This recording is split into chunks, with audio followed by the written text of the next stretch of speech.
or by Term Direct. My name is Dale Pazinski. I volunteer with United Way to help the homeless in my community learn computer skills and build a basic resume. I don't just wear the shirt, I live it. Give, advocate, volunteer, Live United. Go to liveunited.org. Brought to you by United Way and the Ad Council. You're locked into Money Matters Radio, 1120 AM WBNW. This is the Money Matters Radio Network, WBNW 1120 AM and W275 CM FM. Concord, Boston, the Money Matters Radio Network. As a busy mom to 4 kids, my to-do list is full. Trying to fit in exercise, eating right, and prioritizing self-care can feel next to impossible. While we can't add more hours to the day, we do have a great resource to help. Go Red for Women has easy tips, tools, and information to help you and your family live a healthier life. So to all the moms, the aunts, grandmothers, and amazing women out there doing it all, visit goredforwomen.org/momlife today. You take care of them, Go Red for Women will take care of you. This is Tucker Silva of the Financial Exchange Show, and I'm joined today by estate planning attorney Todd Lutzke from the law firm of Cushing & Dolan with your Financial Exchange quick tip of the day. And today, we're talking about the use of life estates and your primary residence. Todd, what are the pitfalls associated with creating a life estate when you transfer the remainder interest to your children? Yeah, this is the most common way people create life estates. It seems easy, it seems simple, but it's not the best way to create a life estate. Once you put your children's name on the deed, you give up a lot of control. Like you can't change your mind later if you want to leave it to one child versus another who might be taking care of you later. You have problems if you want to go to sell it, right? You might have the right to live there, but if you want to go to sell it, you're going to need the permission of the children in order to sign off on the remainder interest of the deed. And then even if they do sell it and you get their permission, a larger chunk of the proceeds are going to end up in the hands of the child rather than you. That creates adverse income tax consequences to the child, plus you, who sold the house, might need the money to buy another house or a downsized house or move, all of which create problems. Never mind creditor problems for the children while they're living. Folks, don't do the life estate this way because it seems to create more trouble than it's worth. Learn how you can avoid probate, eliminate estate taxes, keep your money in your family, and protect your assets from the nursing home. Request this brand new guide from Cushing & Dolan. It's called Calculating the Consequences of a Life Estate. Call 866-848-5699. That's 866-848-5699. Or you can simply request it from their website, legalexchangeshow.com. The proceeding was paid for and the views expressed are solely those of Cushing & Dolan. Cushing & Dolan and or Armstrong Advisory may contact you offering legal or investment services. Cushing & Armstrong do not endorse each other and are not affiliated. If you're looking for the perfect place for your next vacation, look no further than the U.S. Virgin Islands. Act fast and take advantage of a special promotion to St. Croix. Experience a vibe like no other and receive a $250 per person airfare credit and a free hotel night when you book a 5-night minimum stay with any participating hotel before June 30th, 2025. St. Croix is known for its incredible history and spectacular architecture, along with world-class cuisine, incredible golf courses, and a wide variety of water sports. From the moment you arrive, you'll fall naturally in rhythm with the heartbeat of the islands. There's no money to exchange, and travel from New England could not be easier. Voted one of the top 2025 Caribbean destinations by U.S. News and World Report, America's Caribbean Paradise is waiting for you. Experience a vibe like no other on the island of St. Croix. Go to visitusvi.com and use the code VIBE2025 for more information and book your trip today. That's visitusvi.com and code VIBE2025. Here at the Massachusetts Department of Elementary and Secondary Education, we are committed to all students not only attending, but succeeding at school. Your presence is powerful. Share why you attend at doe.mass.edu. Sponsored by the Massachusetts Department of Elementary and Secondary Education.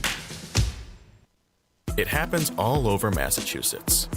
Can you tie my shoes? In every home and every community. Be careful on your bike. Learning can happen anytime, anywhere. Hi guys. We'll see you at practice this weekend. And no matter how learning takes place in your family's life, DESE is there as your partner. The Massachusetts Department of Elementary and Secondary Education. Never stop learning. Find out more at mass.gov/backtoschool. Sponsored by the Massachusetts Department for Elementary and Secondary Education.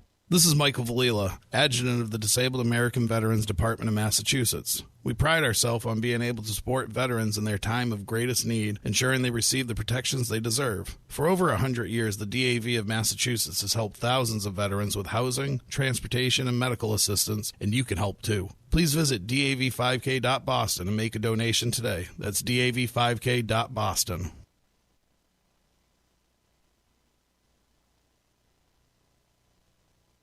The Financial Exchange is produced by Money Matters Radio and is hosted by employees of the Armstrong Advisory Group, a registered investment advisor. All opinions expressed are solely those of the hosts, do not reflect the opinions of Armstrong Advisory or anyone else. Investments can lose money. This program does not offer any specific financial or investment advice. Please consult your own financial, tax, and estate planning advisors before making any investment decisions. Armstrong Advisory and the advertisers heard on this program do not endorse each other or their services. Armstrong and Money Matters Radio do not compensate each other for referrals and are not affiliated. This is the Financial Exchange with Paul Lane and Marc Fandetti. Your exclusive look at business and financial news affecting your day, your city, your world. Stay informed and up to date about economic and market trends, plus breaking business news every day. The Financial Exchange is a proud partner of the Disabled American Veterans Department of Massachusetts. Help us support our great American heroes by visiting dav5k.boston and making a donation today. This is the Financial Exchange with Paul Lane and Marc Fandetti. Market volatility continues on Wall Street as the Dow Jones is off 350 points at the moment. The S&P 500 is off over a full percent, and the NASDAQ is off 1.3%. Paul Lane, Marc Fandetti, and Tucker Silva here with you on this Thursday edition of the Financial Exchange, and we've continue to follow the impacts from all of the tariffs policies from the White House. Yesterday during the day, markets opened rather muted, but did rally towards the end of the day, closing up, I believe, a full percent on most of the major indices. Today, like I said, sitting in negative territory. There isn't a tremendous amount of economic news. Certainly, we'll get the jobs report on Friday. That will be something that will take a lot of focus from an economic standpoint. Really, the biggest headline news and where we'll start our program today is an update on, or an addendum really, on one of those tariffs that was mentioned about specifically for automakers. The White House has granted a 1-month tariff exemption for automakers. The biggest impact this has to companies out there like Ford, General Motors, and Stellantis. So as many listeners know, there was tariffs implemented on Tuesday of this week, 25% import tariffs on Canada and Mexico. As we've discussed frequently on our program, vehicles and auto manufacturers during the assembly process go over the border between Mexico and Canada upwards of 5 or 6 times. So from a cost perspective, it would be incredibly punitive to institute these tariffs on the auto manufacturers because of the back and forth that goes through many of those borders. Now, President Trump coming out yesterday and saying that there could be a 1-month pause on these vehicles. This could have added potentially anywhere from $3,000 to $10,000 to a pickup truck from a cost perspective, for example. But it is important to note that this is just a 1-month pause here. This is not something that is a permanent exemption, and they will need to continue to follow the existing trade agreement in place to be granted this exemption. I think one way to put what's happening right now in perspective and think about its implications, because the day-to-day stuff is dizzying. We're getting headlines right now that say the Commerce Secretary, I guess who's been in communication with the president, presumably about this, now says that the exception to tariffs could extend to all goods covered by the recently signed United States-Mexico-Canada trade agreement, the agreement from Trump's first term. So the news is changing almost by the minute. It's dizzying. I think you can probably avoid serious blood pressure problems if you step back. It's difficult to do, but if you're a long-term investor, the problem with what's happening right now, potential problem, is that we're changing the way our institutions operate. And by institutions, I mean the laws and practices that govern us and have in a broader sense, in a geopolitical sense, since the end of the Second World War. Those are changing. We seem to be shifting sides internationally. We're siding with, forgive me, but the bad guys at the United Nations. There are lots of examples. This regime change has implications for the future returns on every asset class, as well as things like inflation and economic growth, which are related. So one way to sort of center yourself in the face of this onslaught of often contradictory news reports, if you're a long-term investor, is just think about your goals and the returns you expected previously and whether or not those are realistic under this new regime, which is introducing more volatility, which is introducing things that will probably lead to lower, I'm sorry to say, economic growth, and that means lower equity returns, stock returns, that is, going forward. That's sort of where I am on this, Paul. I know I've shifted gears a little bit. You started with telling us what's going on right now. But in the interest of maintaining our sanity, and I don't mean on this show because we have to report the news, but I mean as citizens and as investors, just stay focused on the long term and how what's happening today might change our institutions and what that means for economic growth and capital market returns. And by that, I mean stocks and bonds.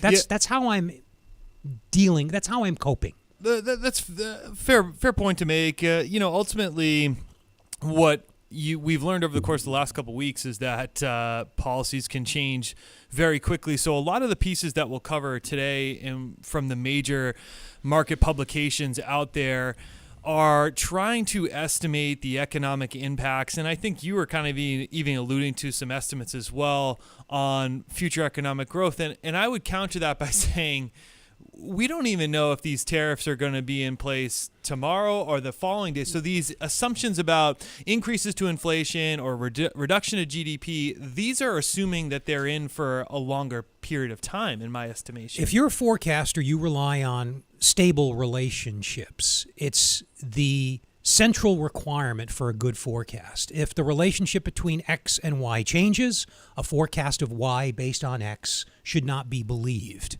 The problem we have right now is that our institutions are changing. I know I'm repeating myself, but that makes forecasting using models that worked in the past because they were predicated on certain relationships and institutional arrangements prevailing are no longer valid. That's a fancy way of saying, I have no idea. And the tools I used to use probably aren't any good anymore.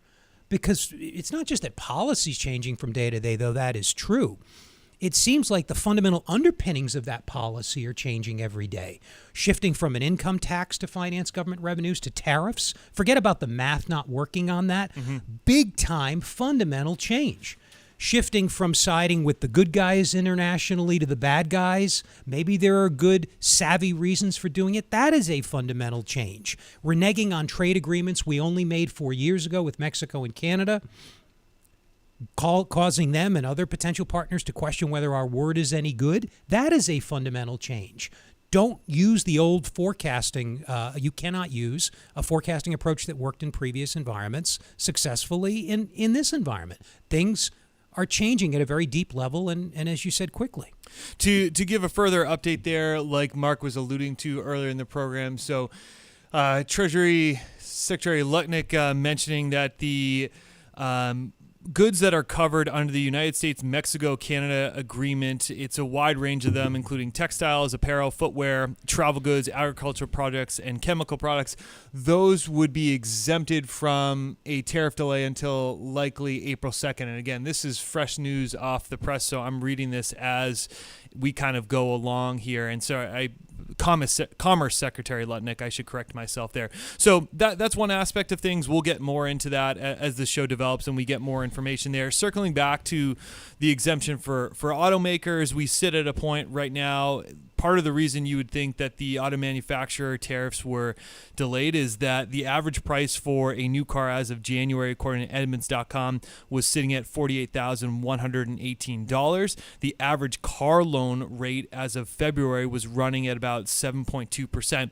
As I mentioned, the cost pressures that these tariffs would add to the cost of vehicles, plus the higher rate interest environment that we're in right now, would be problematic from the auto manufacturer standpoint. So a bit of a reprieve here with this announcement, but only for a month in time. We'll continue to see how that ebbs and flows. Did they not know this 2 days ago? We knew this. This is widely reported, the impact on new car prices, and as a result, used. Yep. This is not just going to affect new. Those two markets are intertwined.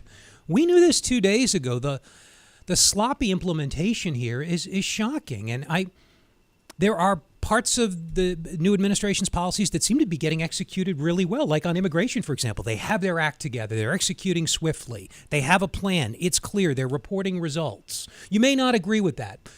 Why isn't economic policy being implemented with a similar sense of purpose and coherence? That's really puzzling. They're backtracking on statements they made only hours ago without any new information. It certainly is a slew of news to fall from our perspective on a day-to-day basis. You have to really keep up with it. We're going to take a quick break here on the Financial Exchange, but when I come back, we're going to talk a little bit more about tariffs and the impact it has to consumers and businesses out there. That's right after this break. Text us at 617-362-1385 with your comments and questions about today's show, and let us know what you think about the stories we are covering. This is the Financial Exchange Radio Network. Life estates are complicated, and they can cause problems if you're using them to protect your assets from the nursing home. Don't risk losing control over your estate. Call Cushing & Dolan today at 866-848-5699 and get their new guide called Calculating the Consequences of Life Estates. That's 866-848-5699. Or request it online from their website, legalexchangeshow.com. The proceeding was paid for, and the views expressed are solely those of Cushing & Dolan. Cushing & Dolan and or Armstrong Advisory may contact you offering legal or investment services. Cushing & Dolan and Armstrong Advisory do not endorse each other and are not affiliated. This is Michael Valila, Adjutant of the Disabled American Veterans Department of Massachusetts. The DAV of Massachusetts has helped me and countless others adjust to civilian life through a variety of incredible programs. Through our local Veterans Assistance Program, we provide necessary services to veterans and their communities, such as food shopping, landscaping, and companionship, but we need your support. You can help by making a donation today. Please visit dav5k.boston. That's dav5k.boston. In today's economic climate, managing your finances can be a full-time job. This is Mike Armstrong from the Armstrong Advisory Group, and our experienced team of advisors understands the challenges that exist and the questions you may have when it comes to your own financial strategy. Our new guide is called What Can a Financial Advisor Do for Me? In it, we'll help you find answers to some of those questions. At Armstrong Advisory, we can provide you with information that may help you with decisions about your investments. Our team can also advise you of the need to work with a professional in other areas, such as taxes, estate planning, or insurance. Understanding the role these elements play in a well-rounded financial plan is extremely important. Give the Armstrong Advisory Group a call at 800-393-4001 and ask for our new guide today. That number again is 800-393-4001. The proceeding was paid for by Armstrong Advisory Group, a registered investment advisor. Nothing in the ad or in any Armstrong guide is specific financial, legal, or tax advice. Consult your own financial, tax, and estate planning advisors before making any investment decisions. Armstrong may contact you to offer investment advisory services. If you're looking for the perfect place for your next vacation, look no further than the U.S. Virgin Islands. Act fast and take advantage of a special promotion to St. Croix. Experience a vibe like no other and receive a $250 per person airfare credit and a free hotel night when you book a 5-night minimum stay with any participating hotel before June 30th, 2025. St. Croix is known for its incredible history and spectacular architecture, along with world-class cuisine, incredible golf courses, and a wide variety of water sports. From the moment you arrive, you'll fall naturally in rhythm with the heartbeat of the islands. There's no money to exchange, and travel from New England could not be easier. Voted one of the top 2025 Caribbean destinations by U.S. News and World Report, America's Caribbean Paradise is waiting for you. Experience a vibe like no other on the island of St. Croix. Go to visitusvi.com and use the code VIBE2025 for more information and book your trip today.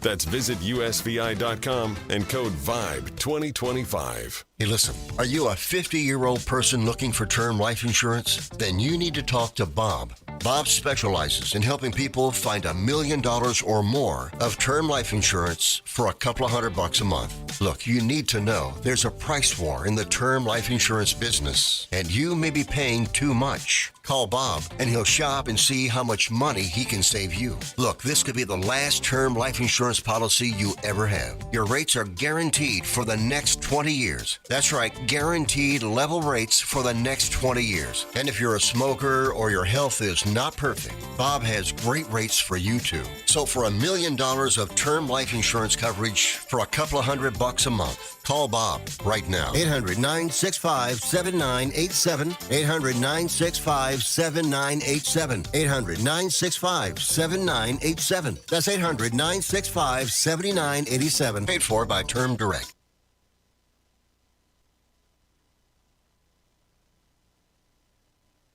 Get up-to-the-minute market updates with Wall Street Watch, weekdays at 10:30, only here on the Financial Exchange Radio Network.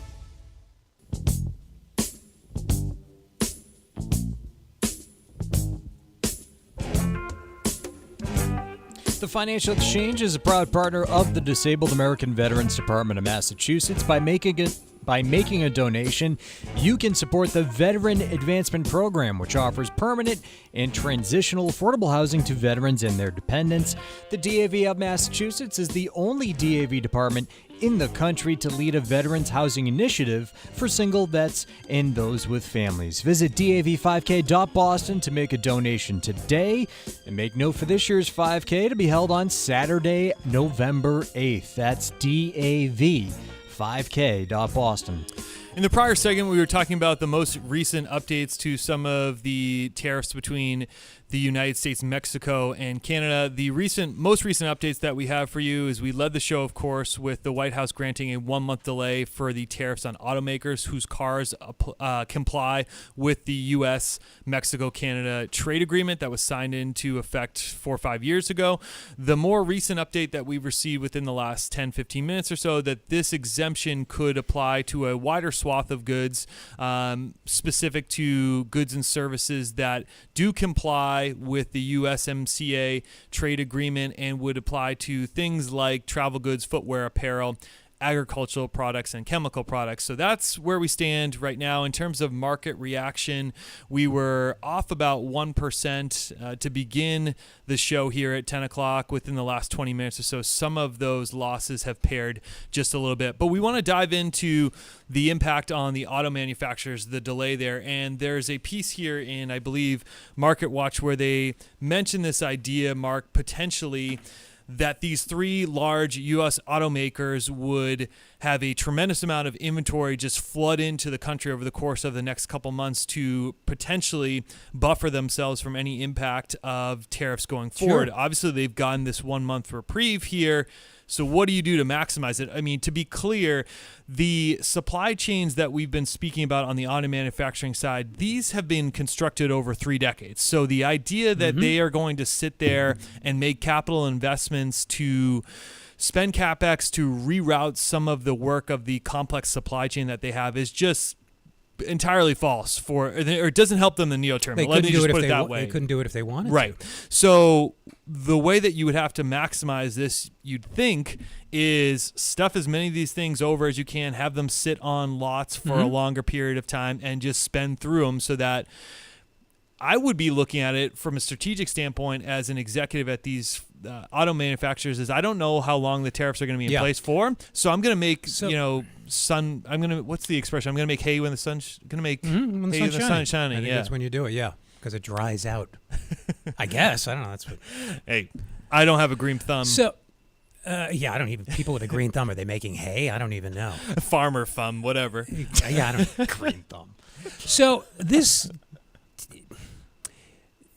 illustrates a key point about the role of expectations. And this applies to inflation and all kinds of government policies that are announced. You can't really forecast, or if you did, the results should not be believed, the results of a government policy when it's anticipated or when expectations can change in response to it. This is an age-old problem in economics that has bedeviled forecasters from time immemorial. So what are people doing in response to Just generally, if you're told the price of something's going to rise a month from now, what are you going to do? If you need it, you're going to buy it today. That's basically what we're saying automakers are doing. Am I oversimplifying? No. Okay, That's a great good way to put it. So what does that do to demand? It gooses it in the short term. On the back end, though, it falls. So there's that immediate effect that I think you can kind of take to the bank. And then there's the uncertainty aspect of it. Should we continue to invest in the processes, the just-in-time inventory management and other processes that have become so commonplace since computers allowed businesses to become more efficient in the 1980s? Should we change those, or should we wait and see? So they will also hold off, presumably, on additional investment until they know exactly what it is they're trying to maximize or minimize. We don't know what the rules of the game are, which is why the administration has to stop this whimsical, not just day-to-day, but now hour-to-hour policy making as soon as possible. It's going to seriously damage the economy. I say again, they seem to be doing a very focused and efficient job on immigration. Put who's ever running that in charge of economic policy. They're clear-minded, clear-headed, and they're resolute. We don't see the same clarity of purpose that's being applied to immigration. I'm just using this as an example. I'm sorry if you hate immigration and this is one of your hot button issues. I'm using it as an example of something they said they do and they're following through on effectively. Make your economic policy as coherent as their immigration policy is right now. Somebody there can do it. They're just not in charge. And it's hurting the economy. I'm in agreement there. There's no question that markets and businesses and the economy like certainty. We like to have an understanding of what the future is going to look like. There are so many things that are unpredictable out there from an economic standpoint. The more things that can be predictable is helpful. Think about, and this has been echoed across many different sentiment trackers out there. If you are a home builder out there, and I'm sure we have plenty listening to us in the audience, feel free to text us at 617-362-1385. If you're a home builder out there and you're importing materials, whether it's gypsum for drywall or you're importing lumber from Canada as part of your business, you are likely going to pause some of your business endeavors until you get clarity as to what the future is going to look like. And this has a ripple effect across many different industries. I'm just highlighting the home builders one, but the same applies for any type of capital expenditures that are going to be put together by any businesses out there.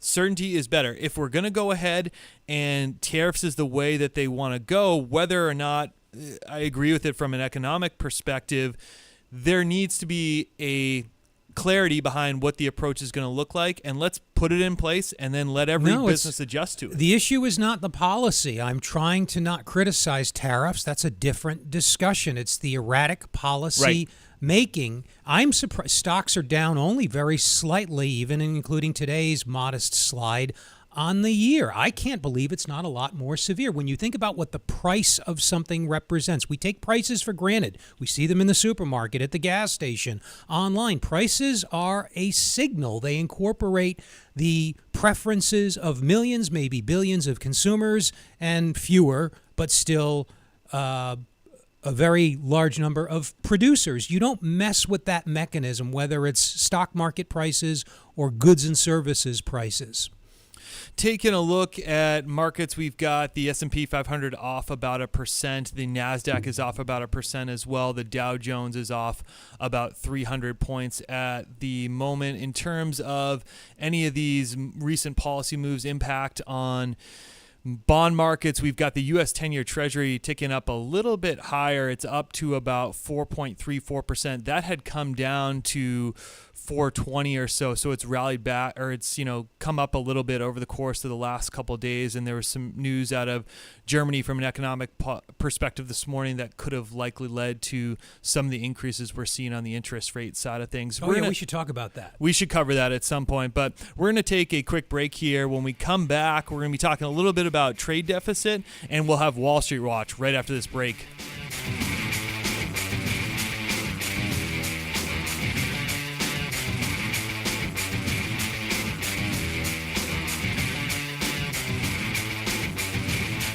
Like us on Facebook and follow us on Twitter @TFE Show. Breaking business news is always first, right here on the Financial Exchange Radio Network.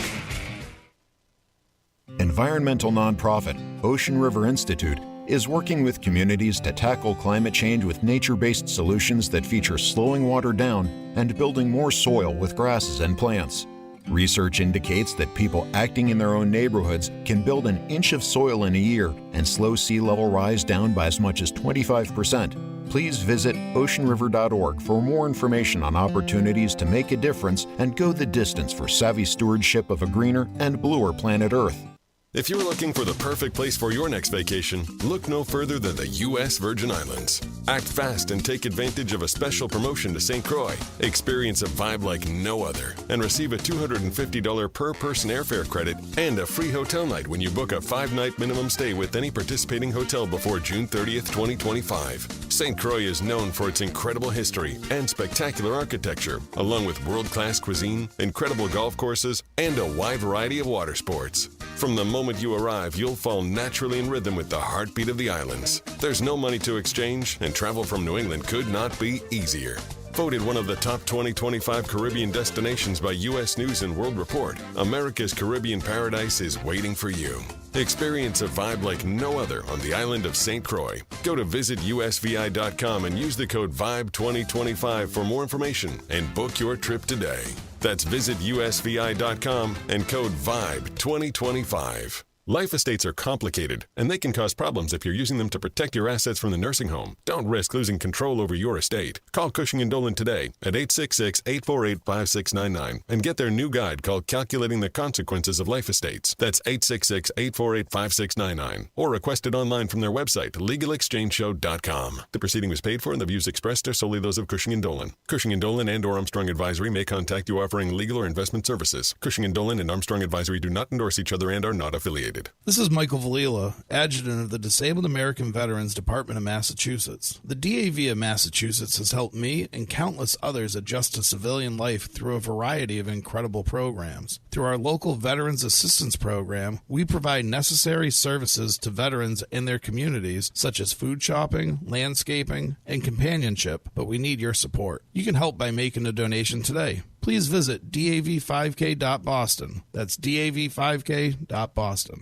Managing money can be overwhelming. Investments, retirement, taxes, where do you even start? This is Susan Powers, and today I'm joined by Michael Armstrong, co-host of the Financial Exchange and the president of Armstrong Advisory Group, to break it down.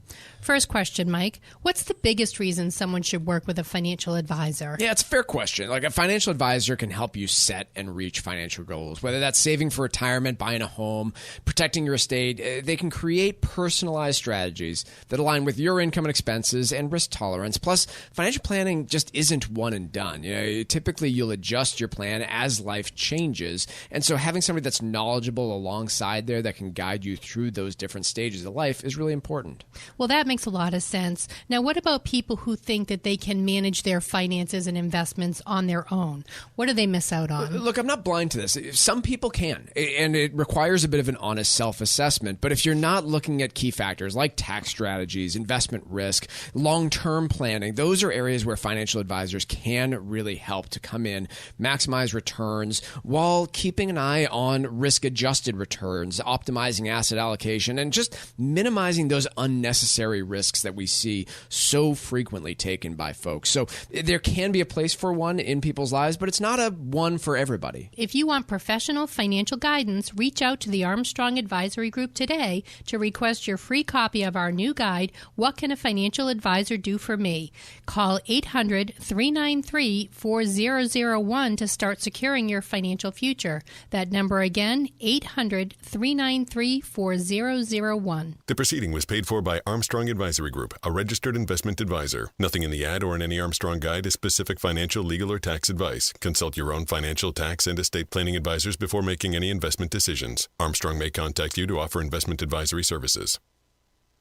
Cardiovascular disease is the #1 killer of women, taking the lives of 1 in 3. That's more than all forms of cancer combined. For too long, heart disease and stroke have taken the lives of the women we love. But we're not giving up. Because we have something better. Stronger, more powerful. We have each other. When we come together and go red, the more power we have against our greatest health threat. Visit GoRedForWomen.org today to learn more.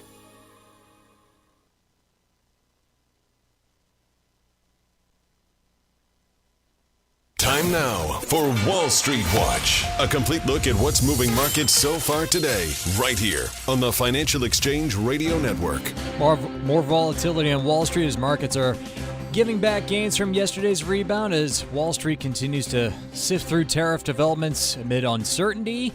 Yesterday, the White House announced it would grant a 1-month delay for tariffs on automakers whose cars comply with the U.S.-Mexico-Canada trade agreement. Today, about half an hour ago, Commerce Secretary Howard Lutnick said all goods and services that are compliant with the USMCA trade agreement will likely be excluded from Trump's tariffs for 1 month, but that announcement could come later today.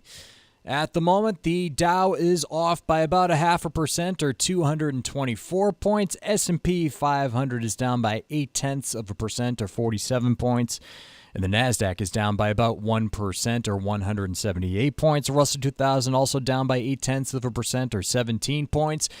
10-year Treasury yield up by 6 basis points, now at 4.33%. And crude oil is off about 0.4%, trading just at about $66 a barrel.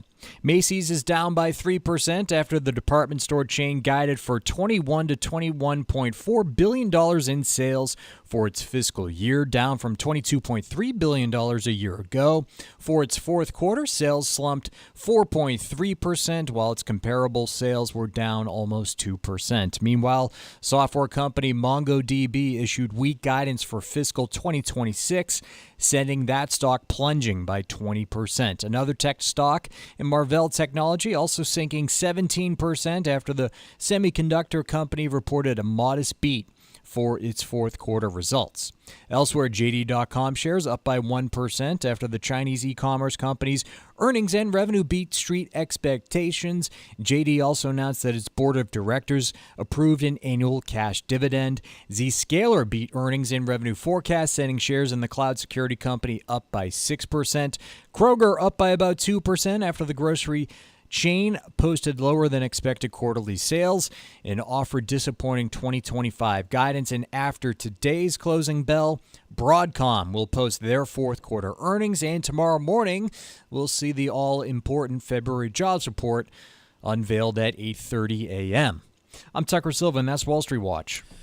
Piece here in Bloomberg, the case against tariffs is getting stronger. And Mark, I'm interested your thoughts on this piece, particularly one area, which is the nation's trade deficit. Certainly some of the focus behind some of these tariff policies that we're seeing here from President Trump is this idea of narrowing the trade deficit that we have as a country. To give some context to the listeners, we import more goods than we export. Some of the benefits to that, it allows us access to cheaper goods. We're able to buy things more cheaply, but there also are downsides where you can weaken domestic industry. You can have a loss of jobs in certain industries as that deficit persists over time. But my question to you, Mark, as you choke on your coffee, so maybe I'll give you just a second to catch your breath cream. there. I didn't realize how heavy that cream was. Came in chunks. From an economic standpoint, should I be overly concerned about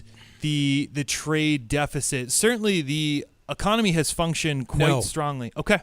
No, okay. Of course not. I say of course not. It's not obvious. It sounds bad. Deficit? You mean we're buying more than we're selling? Why aren't we selling more than we're buying? The reason we have a deficit is that we don't save enough. And that might seem only flimsily related to the deficit, but they're intimately connected.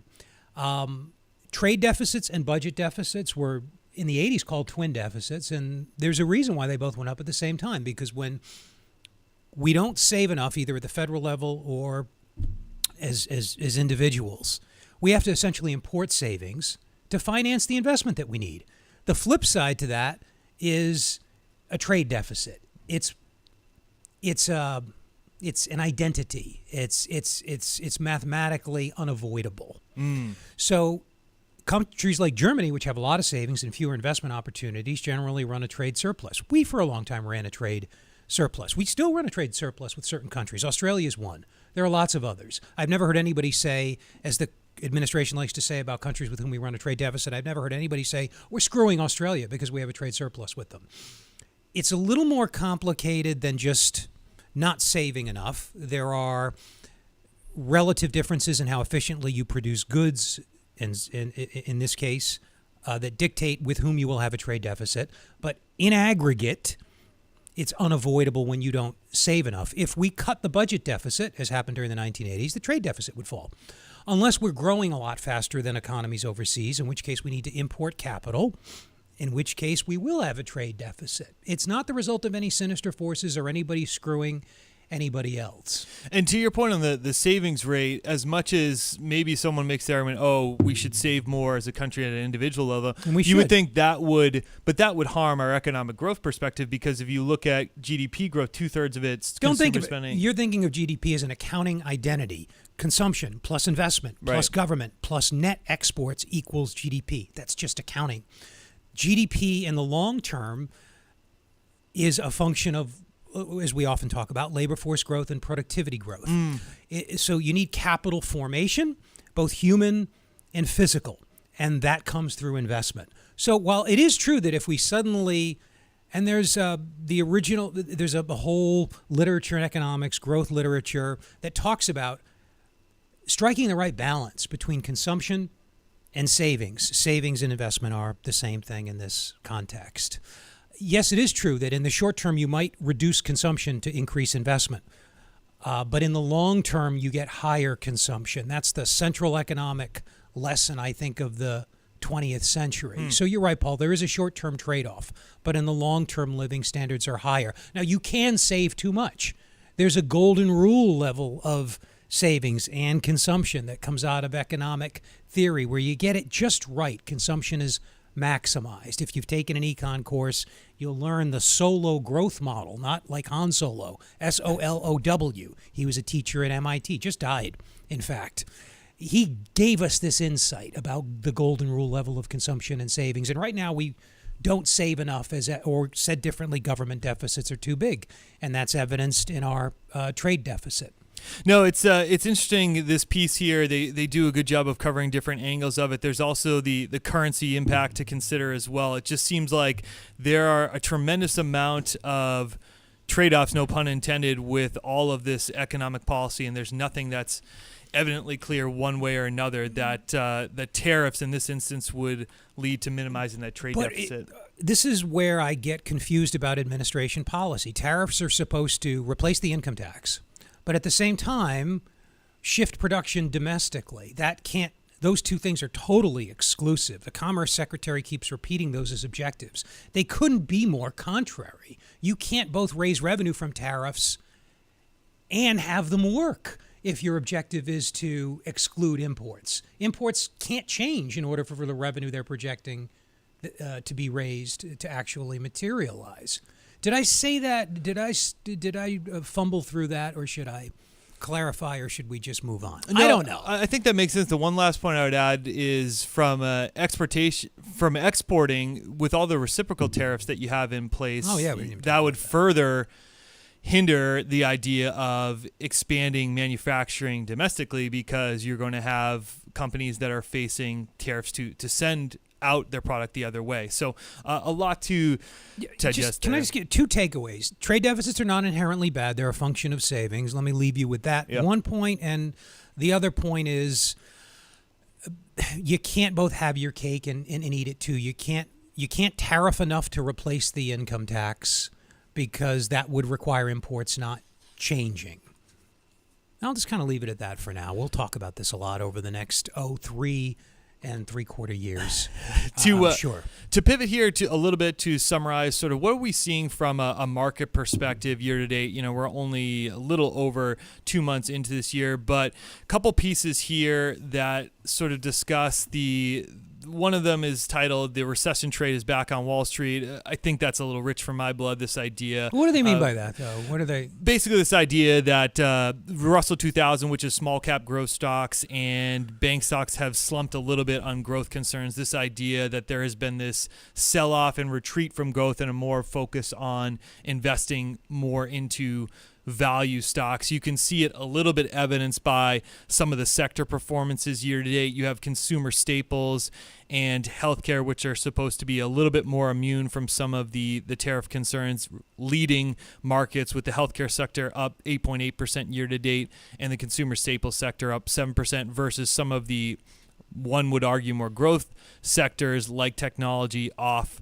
about 6% year to date. It does feel like that is a slowdown. That is a shift motivated by slowdown fears. The cyclical stuff is losing favor. Yes. The defensive stuff, including fixed income, we're talking about equities right now, but bond yields have dropped by a lot. Many would view that as driven by growth concerns. No, you have the traditional kind of 60-40 portfolio outperforming markets year to date. I mean, obviously the stock market is off about 0.5% year to date. And I think that's really important to point out too. Amidst all of this up and down, we have a market that was up 20+% for the last 2 years in 23 and 24. And here we sit, 2 months and change in, we're off about 0.5%. So always important to keep that context in mind. No, if you're a well-diversified investor, 60-40, you're up. You're doing better. Like almost a percentage point, right. And I'm rounding here a little bit, over someone who's 100% equities, just using broad market benchmarks. It's been a while since you could say, hey, really diversification works. Yeah. We're going to take a quick break here on the Financial Exchange. When we come back, we're going to be talking a little bit about the U.S. government pausing a massive commercial real estate sale and a little bit more on some of these tax cuts right after this break. Miss any of the show? The Financial Exchange Show podcast is available on Apple, Spotify, and iHeartRadio. Hit the subscribe button and leave us a 5-star review. This is the Financial Exchange Radio Network. Developing the right financial strategy can be complicated, especially in today's economic climate. Hi, this is Mike Armstrong from the Armstrong Advisory Group. One of the most important pieces to this puzzle is the trust you have with the advisor you choose to work with. We've written a brand new guide called What Can an Advisor Do for Me? In it, we discuss a host of reasons why picking the right one can be critical to your peace of mind as you age. A financial advisor is much more than someone who simply manages your money. A financial advisor can help you understand the strengths and weaknesses of your portfolio, the various changes you may need to make to achieve your goals, and the way you may be able to protect your assets as you enter your retirement years. Call us right now at 800-393-4001 and ask for our new guide today. That number again is 800-393-4001. The proceeding was paid for by Armstrong Advisory Group, a registered investment advisor. Nothing in the ad or in any Armstrong guide is specific financial, legal, or tax advice. Consult your own financial, tax, and estate planning advisors before making any investment decisions. Armstrong may contact you to offer investment advisory services. If you're looking for the perfect place for your next vacation, look no further than the U.S. Virgin Islands. Act fast and take advantage of a special promotion to St. Croix. Experience a vibe like no other and receive a $250 per person airfare credit and a free hotel night when you book a 5-night minimum stay with any participating hotel before June 30th, 2025. St. Croix is known for its incredible history and spectacular architecture, along with world-class cuisine, incredible golf courses, and a wide variety of water sports. From the moment you arrive, you'll fall naturally in rhythm with the heartbeat of the islands. There's no money to exchange, and travel from New England could not be easier. Voted one of the top 2025 Caribbean destinations by U.S. News and World Report, America's Caribbean paradise is waiting for you. Experience a vibe like no other on the island of St. Croix. Go to visitusvi.com and use the code VIBE2025 for more information and book your trip today. That's visitusvi.com and code VIBE2025. A sound estate plan has many layers. In some cases, using a life estate can be a beneficial piece of your plan, but they also can be problematic. Call Cushing & Dolan, the experts in elder law, at 866-848-5699 and request their new guide called Calculating the Consequences of Life Estates. Building the proper estate plan not only protects your assets from the nursing home, but also helps you avoid probate and potentially eliminates estate taxes. So be aware of the many problems life estates can cause before you create one. Call Cushing & Dolan today at 866-848-5699 and request this new guide. In it, you'll learn about the significant effects that life estates can have on your estate plan, including the possibility of losing control of your estate. Call 866-848-5699 and get your free guide today. That's 866-848-5699. Or you can request the guide online from their website, legalexchangeshow.com. The proceeding was paid for and the views expressed are solely those of Cushing & Dolan. Cushing & Dolan and or Armstrong Advisory may contact you offering legal or investment services. Cushing & Dolan and Armstrong Advisory do not endorse each other and are not affiliated. As a busy mom to 4 kids, my to-do list is full. Trying to fit in exercise, eating right, and prioritizing self-care can feel next to impossible. While we can't add more hours to the day, we do have a great resource to help. Go Red for Women has easy tips, tools, and information to help you and your family live a healthier life. So to all the moms, the aunts, the grandmothers, and amazing women out there doing it all, visit goredforwomen.org/momlife today. You take care of them, Go Red for Women will take care of you. Hi, I'm Michael Valila, Adjutant of the Disabled American Veterans Department of Massachusetts. The DAV of Massachusetts provides thousands of hours of voluntary services at our VA medical centers and soldiers' homes and is the only DAV department in the country to lead a veterans housing initiative for both single veterans and those with families. These programs are critical to serving our veterans in their time of need. You can help our great American heroes by making a donation today. Please visit dav5k.boston. That's dav5k.boston.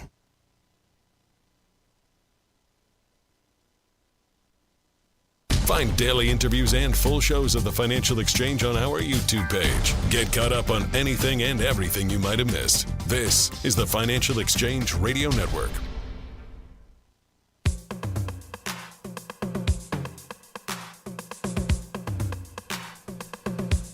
The U.S. government has hit pause on a massive commercial real estate sale. Hundreds of federal office buildings were expected to go on sale in Washington, D.C. and around the country, but those sales have been paused for the moment.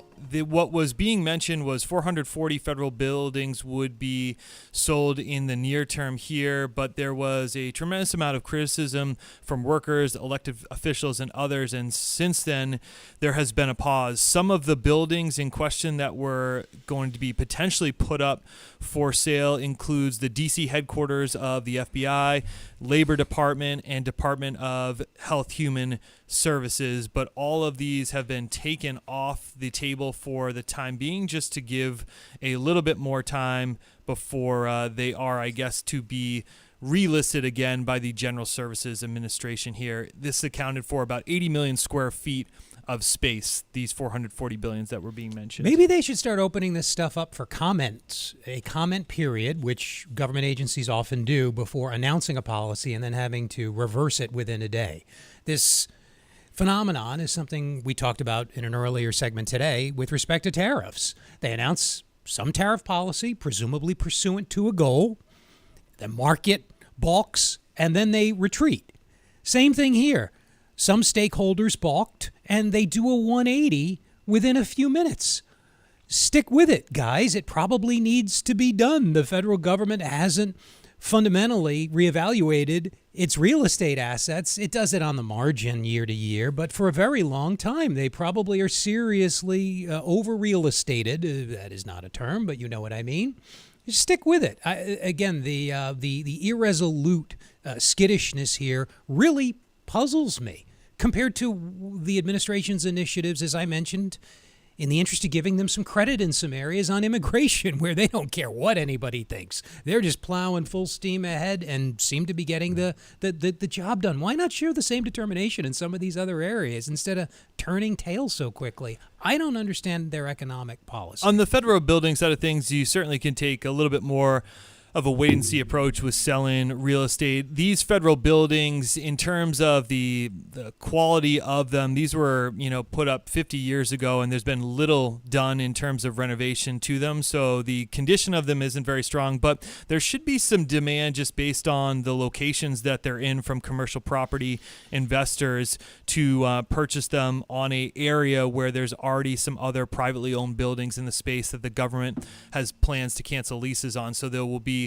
you would think, a lot of development in those areas. So we'll have to see really what this looks like, but it does probably make sense to take a pause for a moment. I mean, heck, we're only a month or two into, a new administration. There is time to sell these, and I'm in agreement that, not like selling 440 buildings is going to make a huge mark on the deficit or anything like that, but some prudent cut makes some sense there. If you're looking for the perfect place for your next vacation, look no further than the U.S. Virgin Islands. Act fast and take advantage of a special promotion to St. Croix. Experience a vibe like no other and receive a $250 per person airfare credit and a free hotel night when you book a 5-night minimum stay with any participating hotel before June 30th. St. Croix is known for its incredible history and spectacular architecture, along with world-class cuisine, incredible golf courses, and a wide variety of water sports. From the moment you arrive, you'll fall naturally in rhythm with the heartbeat of the islands. There's no money to exchange, and travel from New England could not be easier. Voted one of the top 2025 Caribbean destinations by U.S. and World Report, America's Caribbean Paradise is waiting for you. Experience a vibe like no other on the island of St. Croix. Go to visitusvi.com and use the code VIBE2025 for more information and book your trip today. That's visit usvi.com and code VIBE2025. House Republicans have called for a $880 billion cut in spending over the next decade that may target Medicaid, obviously a program that provides health care and services to millions of different Americans out there. I'm a little skeptical on this one, Mark. Obviously, certainly everything's on the table from a cut perspective, but this is one of the areas that seemed like it was rather untouchable, just going through the stance of Republicans and the campaign trail in general. It is a program that impacts 80 million people, so it is something that is a huge, significant budget item, but something that often thought by many was something that would not be touched. Obviously, this comes in contrast, or this is likely tied to this idea of extension of the tax cuts from 2017. They are looking for areas from a budgeting standpoint to make cuts in order to allow for these lower rates to stay in for a longer period of time. We spend $6 trillion a year. I'm rounding up a little. The deficit is $2 trillion. All the salaries of every government employee are only $330 billion. You could fire them all and only save about 15% of what they said they can cut to reduce the deficit. You got to start somewhere. Pain should probably be equally apportioned. It would be more helpful, I think, if they approach this in a more holistic way. And the expression goes, is going to get gored a little bit. They can't flinch every time some constituency squeals. That's what it takes to make cuts, is that it's a little bit painful. of pain. Yeah, it's a little bit of painful. It's not something that is... You know what's more painful? Bankruptcy. That's true. That's all the time that we have for the first hour of the Financial Exchange, but we got a ton more to get to, including previewing the jobs report for tomorrow and much, much more in the second hour. Stick with us.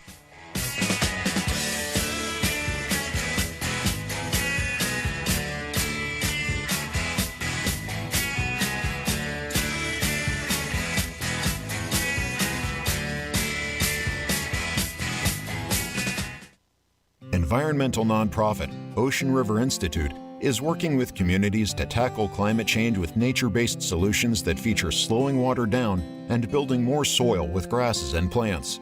Research indicates that people acting in their own neighborhoods can build an inch of soil in a year and slow sea level rise down by as much as 25%. Please visit oceanriver.org for more information on opportunities to make a difference and go the distance for savvy stewardship of a greener and bluer planet Earth. Sometimes we know what's next. Other times, it's impossible to know. Life can change in an instant. Don't be caught standing by the next time someone's heart stops. Knowing CPR gives you the ability to act and takes you from bystander to lifesaver. CPR is a life-saving skill. Join the nation of lifesavers today by learning CPR at heart.org/nation. National support for CPR education provided by Elevance Health Foundation. Life estates are complicated, and they can cause problems if you're using them to protect your assets from the nursing home. Don't risk losing control over your estate. Call Cushing & Dolan today at 866-848-5699 and get their new guide called Calculating the Consequences of Life Estates. That's 866-848-5699. Or request it online from their website, legalexchangeshow.com. The proceeding was paid for, and the views expressed are solely those of Cushing & Dolan. Cushing & Dolan and or Armstrong Advisory may contact you offering legal or investment services. Cushing & Dolan and Armstrong Advisory do not endorse each other and are not affiliated. affiliated. This is Michael Valila, Adjutant of the Disabled American Veterans Department of Massachusetts. The DAV of Massachusetts has helped me and countless others adjust to civilian life through a variety of incredible programs. Through our local Veterans Assistance Program, we provide necessary services to veterans and their communities, such as food shopping, landscaping, and companionship, but we need your support. You can help by making a donation today. Please visit dav5k.boston. That's dav5k.boston.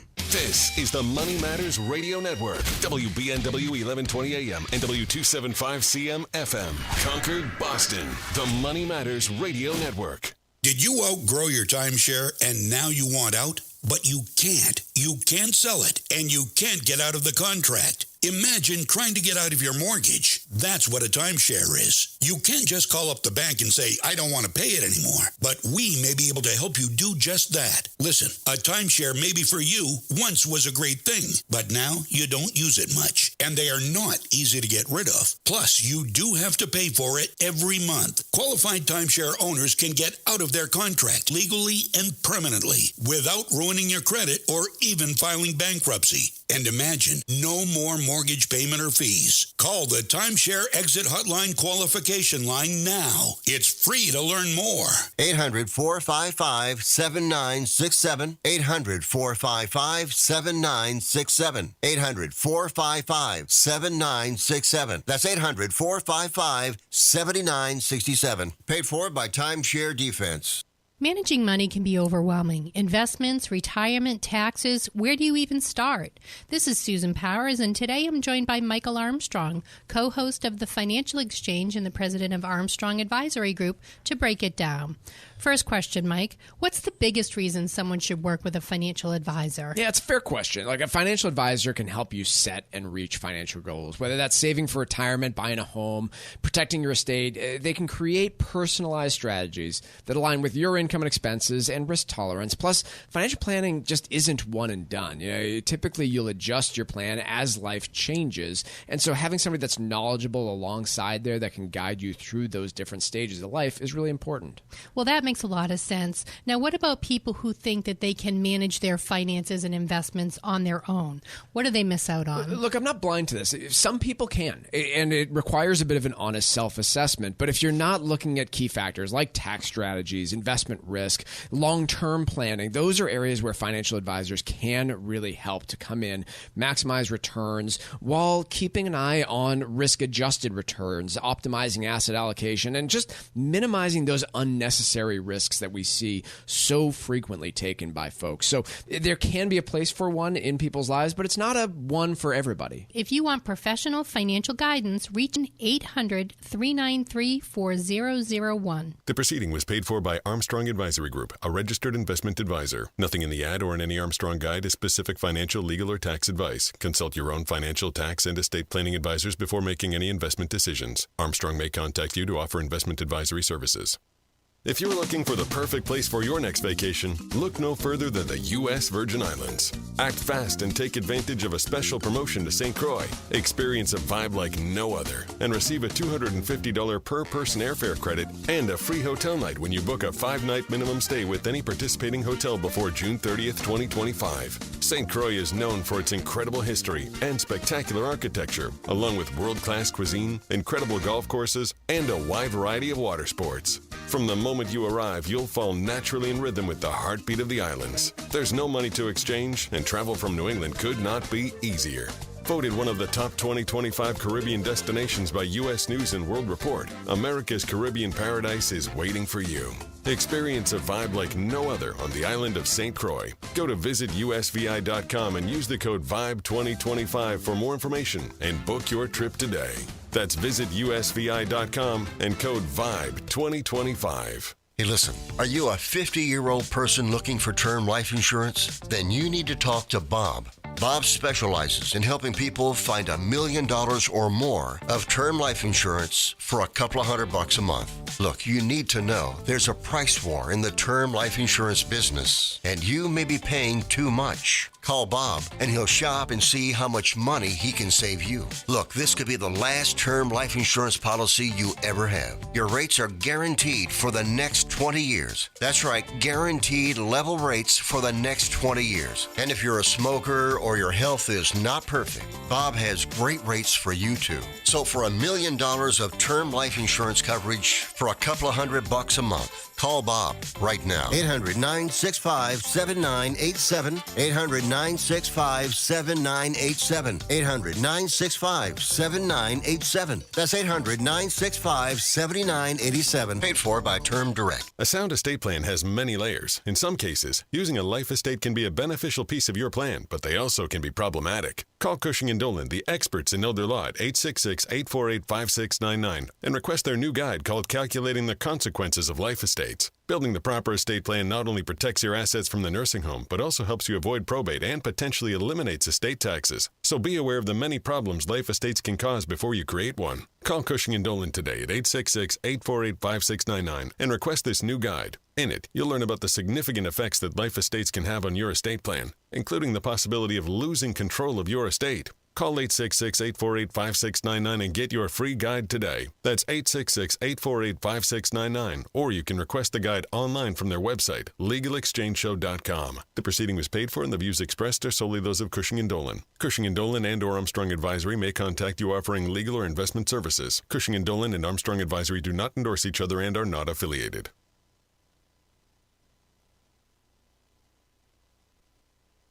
The Financial Exchange is produced by Money Matters Radio and is hosted by employees of the Armstrong Advisory Group, a registered investment advisor. All opinions expressed are solely those of the hosts, do not reflect the opinions of Armstrong Advisory or anyone else. Investments can lose money. This program does not offer any specific financial or investment advice. Please consult your own financial, tax, and estate planning advisors before making any investment decisions. Armstrong Advisory and the advertisers heard on this program do not endorse each other or their services. Armstrong and Money Matters Radio do not compensate each other for referrals and are not affiliated. This is the Financial Exchange with Paul Lane and Marc Fandetti. Your exclusive look at business and financial news affecting your day, your city, your world. Stay informed and up to date about economic and market trends, plus breaking business news every day. The Financial Exchange is a proud partner of the Disabled American Veterans Department of Massachusetts. Help us support our great American heroes by visiting dav5k.boston and making a donation today. This is the Financial Exchange with Paul Lane and Marc Fandetti. Kicking off the second hour of the Financial Exchange here, taking a look at markets all in negative territory with the Dow Jones off 100 points or 0.25%. S&P 500 is off about 40 points or 0.75%, and the NASDAQ is off a little less than 1%. That is a little bit less than what we had saw at the beginning of the market open at 9:30 this morning, where losses were a little bit more significant. Taking a look around at some of the other economic indicators out there, the U.S. 10-year Treasury is ticking up a little bit higher, about 6 or 7 basis points higher to 4.33%, and West Texas Intermediate continues to drop. Oil now at close to $66 a barrel. Summarize some of the major points that we discussed in the first hour of the show is the most recent update on the United States tariffs that are all over the place and changing constantly. Yeah, I was going to summarize it in one word. That I can't even keep track of. But we had on the auto manufacturer side of things an exemption rolled out for about a month where they would not be impacted by the 25% tariffs on Canada and Mexico, assuming that they are compliant with the U.S.-Mexico-Canada trade agreement signed into effect 4 or 5 years ago. And then we also had some recent updates from Commerce Secretary Lutnick, where he also mentioned that there would likely be a 1-month tariff exemption that expanded more broadly to other goods and services such as agricultural goods, apparel, and other items like that. So that's kind of where we stand at this point on the tariff front. Those are the two major updates that you need to be concerned with at the moment. We kick off the second hour of the show with a little bit of a preview from an important economic report that we're going to get at 8:30 tomorrow, which will be the February jobs report. And it's important to note ahead of this report that certainly a lot of the major headlines on the job side of things have been regarding, tied to the efforts of the DOGE committee to get rid of some of the federal government employees. This report that we are going to get tomorrow is only going to be through February 12th, the data that we'll be diving into. So it's likely that the impact from any of the federal government layoffs won't be fully evident in the report that we will see tomorrow. However, it still will be important to give us context as to where the U.S. labor market sits at this point. Certainly, we've talked about sentiment dropping from a consumer perspective through multiple different reports, whether it be the University of Michigan Consumer Sentiment Report or just some of the feedback that we've heard both from manufacturers and home builders. There is a bit of uncertainty at the moment, and any hiring data that we can get and glean from this report will be important going forward here. Mark, any particular items that you'll be particularly scrutinizing when this report is released tomorrow morning? No, I mean, I'm not a labor economist, so I don't dig in. I know we have to on the show because it's a big release and you got to talk about something. We'll know how effective or detrimental, I guess, the cuts to government employment are double-edged. They'll cut spending by a little bit, but they could have an outsized impact on employment. We don't really know. We'll have a better sense for how effective all of these initiatives are in about a year. I don't want to prejudge whether or not these guys can cut the deficit. I tend to think unless Congress acts, they probably can. And I don't want to prejudge whether or not this is going to create an employment emergency, because whether or not cuts to federal government employment is going to create is going to ripple through the economy and create higher unemployment generally. It depends on what's happening elsewhere. So it'll be hard to judge the effectiveness of this stuff, Paul, for some time. But with respect to interest rates, can I come back to interest rates for a second? Sure. That you reported on? So yields are rising. Rates on longer-term government bonds are rising all over the developed world today. A lot more in Europe than they are here. And I think that's a good example of how the new policies that we are following, the new foreign policies that the administration has adopted, which are forcing Europe to rearm, Germany in particular, removing the deficit, its historic debt as a percentage or deficit as a percentage of GDP shackles. Germany, said differently, is going to be spending a lot more on defense, and that's a good thing. But that also competes with the deficits that will be required to finance that, will compete for capital globally and will push interest rates up. So an interesting, possibly unintended, but very real side effect of what's going on geopolitically is increased defense and other types of spending in Europe, and the pressure that will put on interest rates all over the world, including here. It's interesting. I also had read that China was going to increase some of their spending as a percentage of GDP also, I thought, in the last couple of days here. But they've got so much excess savings, they will not suck in capital to do it. Yep. When developed countries with liquid bond markets run bigger deficits, one way to think about it is their deficit's going to compete. This will give the administration something else to complain about, saying we're getting the shaft. But their deficits compete with our deficits for capital. We compete with other governments for capital, and this pushes up interest rates. We do not want interest rates rising, right? Longer-term interest rates. The administration has said one objective is to get them down. Interestingly and somewhat ironically, their foreign policy is going to make that harder. Something I hadn't thought about, but it's clearly playing out today. And it's going to be a long-term theme. Yeah, it'll be interesting to see where interest rates move. Circling back to the jobs report, like I said, in the month of January, we had added about 143,000 jobs. However, for this February's report that we're previewing for tomorrow morning, it's not anticipated that a tremendous amount of jobs will be added really for this February data. And we'll be interested to see where unemployment settles. Right now, we're sitting at about a 4% unemployment rate. There is some estimates out there that could perhaps tick up to 4.1 or 4.2%. We did get some independent data from Challenger Gray and Christmas where they reported that U.S. employers announced 172,000 layoffs for the month of February. That was up 245% from the month of January. 62,000 of those 172,000 were, according to Challenger, because of the total of announced federal job cuts. So that was something that I'm not as familiar with this firm, Mark, in terms of its reporting from a statistical perspective. I don't really question the numbers. I'm sure that there has been an uptick in layoffs, but not something that I track as widely as some of the other job reports that come out. No, and they don't attempt to be representative. The ADP report, for example, is a survey of people who use ADP. That's not a random sample. You can't generalize from that the way you could the Bureau of Labor Statistics, which gives us the unemployment rate, which gives us non-farm payrolls or new jobs more familiarly. Well, I added 3 syllables there that aren't supposed to be there. But, we could just cut that out. They're not supposed to be used to gauge the health of the broad economy. They're not random samples. I'll just sort of leave it at that. The Challenger Gray Christmas, the ADP numbers, it's my understanding that they survey people with whom they have relationships. We're going to take a quick break here on the Financial Exchange. When we come back, we're going to be talking about how tariffs on Canada might impact the housing market around the New England area, and also some commentary from Jack Daniels saying that Canada pulling Jack Daniels off their shelves is more detrimental than any kind of tariff. That's right after this break. We'll be covering those 2 stories and much more.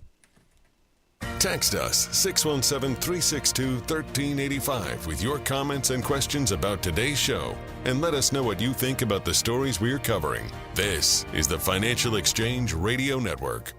If you're looking for the perfect place for your next vacation, look no further than the U.S. Virgin Islands. Act fast and take advantage of a special promotion to St. Croix. Experience a vibe like no other and receive a $250 per person airfare credit and a free hotel night when you book a 5-night minimum stay with any participating hotel before June 30th, 2025. St. Croix is known for its incredible history and spectacular architecture, along with world-class cuisine, incredible golf courses, and a wide variety of water sports. From the moment you arrive, you'll fall naturally in rhythm with the heartbeat of the islands. There's no money to exchange, and travel from New England could not be easier.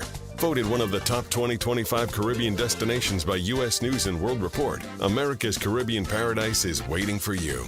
Experience a vibe like no other on the island of St. Croix. Go to visitusvi.com and use the code VIBE2025 for more information and book your trip today. That's visitusvi.com and code VIBE2025. A sound estate plan has many layers. In some cases, using a life estate can be a beneficial piece of your plan, but they also can be problematic. Call Cushing & Dolan, the experts in elder law, at 866-848-5699 and request their new guide called Calculating the Consequences of Life Estates. Building the proper estate plan not only protects your assets from the nursing home, but also helps you avoid probate and potentially eliminates estate taxes. So be aware of the many problems life estates can cause before you create one. Call Cushing & Dolan today at 866-848-5699 and request this new guide. In it, you'll learn about the significant effects that life estates can have on your estate plan, including the possibility of losing control of your estate. Call 866-848-5699 and get your free guide today. That's 866-848-5699. Or you can request the guide online from their website, legalexchangeshow.com. The proceeding was paid for and the views expressed are solely those of Cushing & Dolan. Cushing & Dolan and or Armstrong Advisory may contact you offering legal or investment services. Cushing & Dolan and Armstrong Advisory do not endorse each other and are not affiliated. Developing the right financial strategy can be complicated, especially in today's economic climate. Hi, this is Mike Armstrong from the Armstrong Advisory Group. One of the most important pieces to this puzzle is the trust you have with the advisor you choose to work with. We've written a brand new guide called What Can an Advisor Do for Me? In it, we discuss a host of reasons why picking the right one can be critical to your peace of mind as you age. A financial advisor is much more than someone who simply manages your money. A financial advisor can help you understand the strengths and weaknesses of your portfolio, the various changes you may need to make to achieve your goals, and the way you may be able to protect your assets as you enter your retirement years. Call us right now at 800-393-4001 and ask for our new guide today. That number again is 800-393-4001. The proceeding was paid for by Armstrong Advisory Group, a registered investment advisor. Nothing in the ad or in any Armstrong guide is specific financial, legal, or tax advice. Consult your own financial, tax, and estate planning advisors before making any investment decisions. Armstrong may contact you to offer investment advisory services. Heads up, athletes, coaches, and parents. Play for life, not just points. Hypertrophic cardiomyopathy, or HCM, is the leading cause of sudden cardiac death, especially in black athletes in sports like football or basketball. If you feel shortness of breath, chest pain, and fatigue, or have a family history of HCM, talk to your doctor. Don't let HCM bend you for good. Learn how to stay in the game at heart.org/HCM student athlete. Your heart, your health, your move. As a busy mom to 4 kids, my to-do list is full. Trying to fit in exercise, eating right, and prioritizing self-care can feel next to impossible. While we can't add more hours to the day, we do have a great resource to help. Go Red for Women has easy tips, tools, and information to help you and your family live a healthier life. So to all the moms, the aunts, the grandmothers, and amazing women out there doing it all, visit goredforwomen.org/momlife today. You take care of them, Go Red for Women will take care of you.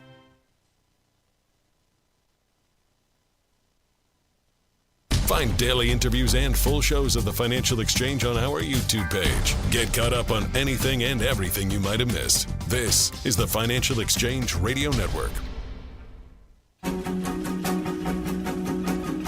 All right, time for trivia here on the Financial Exchange. And on this day in 1981, Walter Cronkite signed off as host of the CBS Evening News for the final time. Cronkite hosted the CBS Evening News from 1962 to 1981. Trivia question today, relatively easy one. Which news anchor succeeded Walter Cronkite as the host of CBS Evening News? Once again, which news anchor succeeded Walter Cronkite as host of the CBS Evening News? Be the 6th person today to text us at 617-362-1385 with the correct answer, and you win a Financial Exchange Show t-shirt. Once again, the 6th correct response to text us at 617-362-1385 will get that t-shirt. See complete contest rules at financialexchangeshow.com. Speaking of Cronkite, can you imagine if we only had one newscast a day, one morning edition newspaper, then there was an afternoon edition, and other than that, it was radio?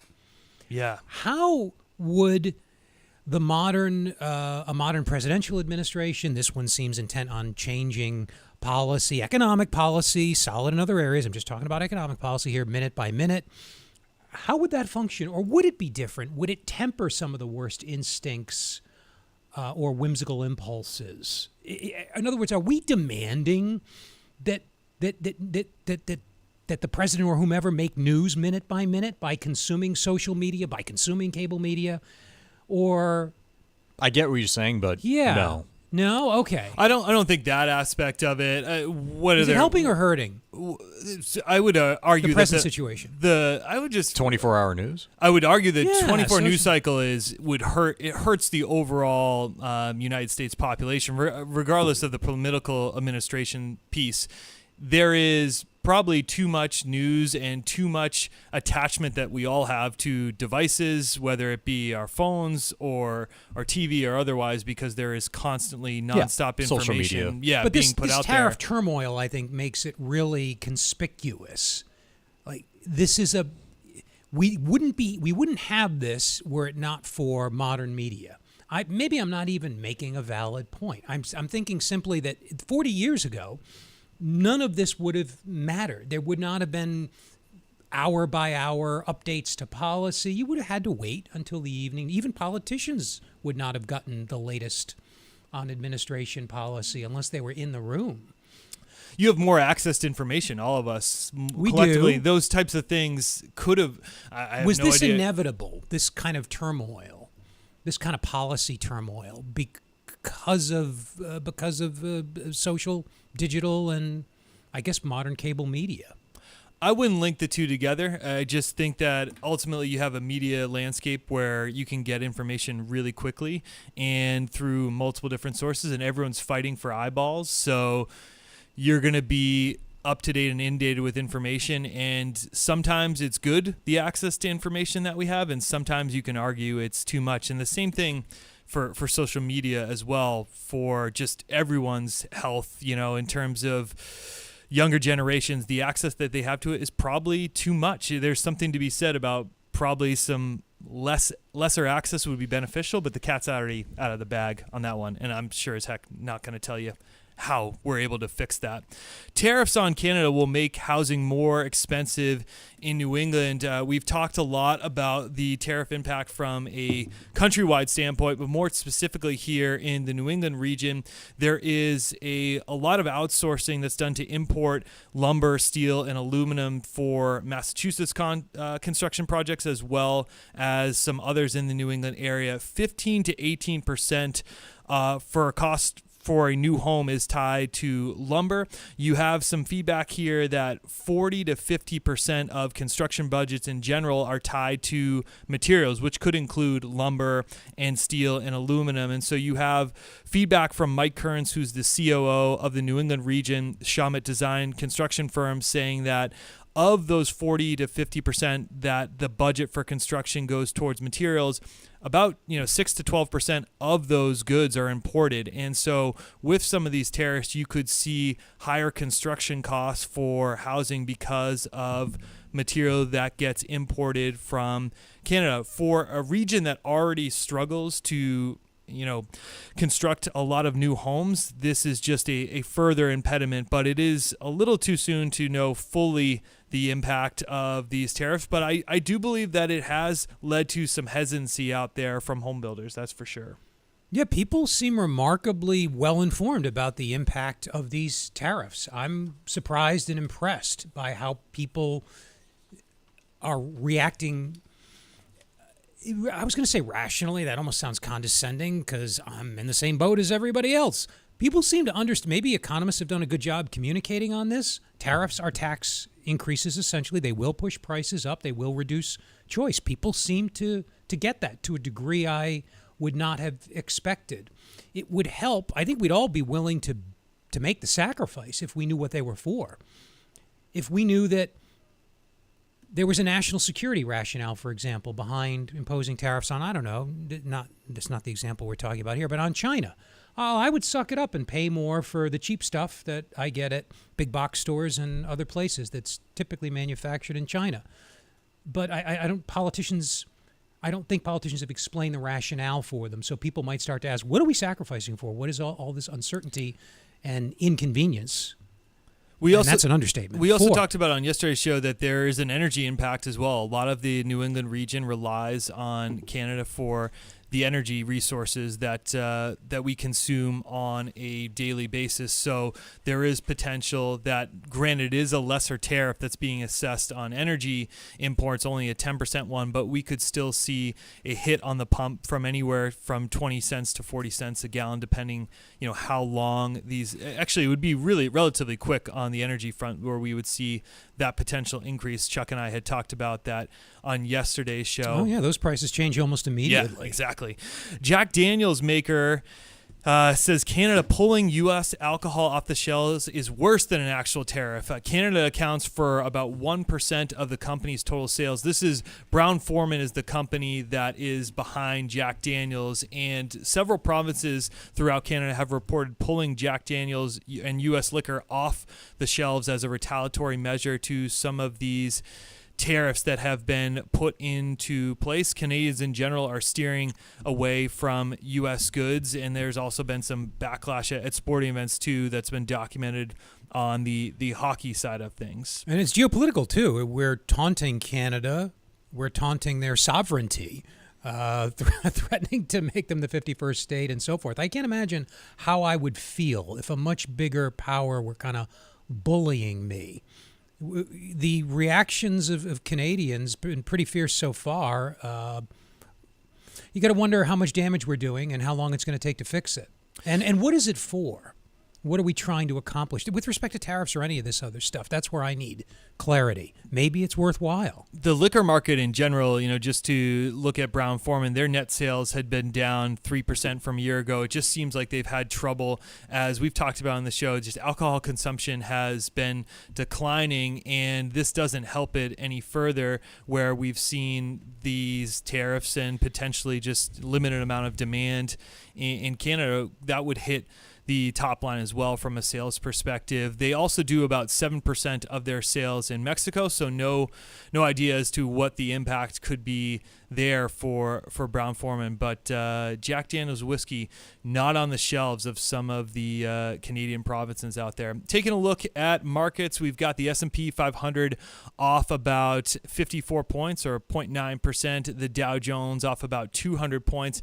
NASDAQ struggling quite a bit. It's been a rough go for the NASDAQ, off about 7.5% from its highs in February, down now another 1.25% today in early trading. And we have the U.S. 10-year Treasury spiking up a bit at 4.33%. We're going to take a quick break here on the Financial Exchange, but when we come back, we're going to have the answer to trivia and talking about 401ks being America's rainy day fund. That's right after this break.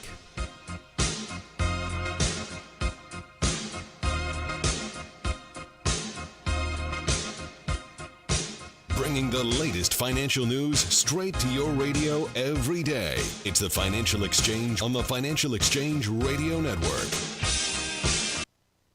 Hey, listen, are you a 50-year-old person looking for term life insurance? Then you need to talk to Bob. Bob specializes in helping people find $1 million or more of term life insurance for a couple of $100 a month. Look, you need to know there's a price war in the term life insurance business, and you may be paying too much. Call Bob, and he'll shop and see how much money he can save you. Look, this could be the last term life insurance policy you ever have. Your rates are guaranteed for the next 20 years. That's right, guaranteed level rates for the next 20 years. And if you're a smoker or your health is not perfect, Bob has great rates for you too. So for $1 million of term life insurance coverage for a couple of $100 a month, call Bob right now. 800-965-7987. 800-965-7987. 800-965-7987. That's 800-965-7987. Paid for by Term Direct.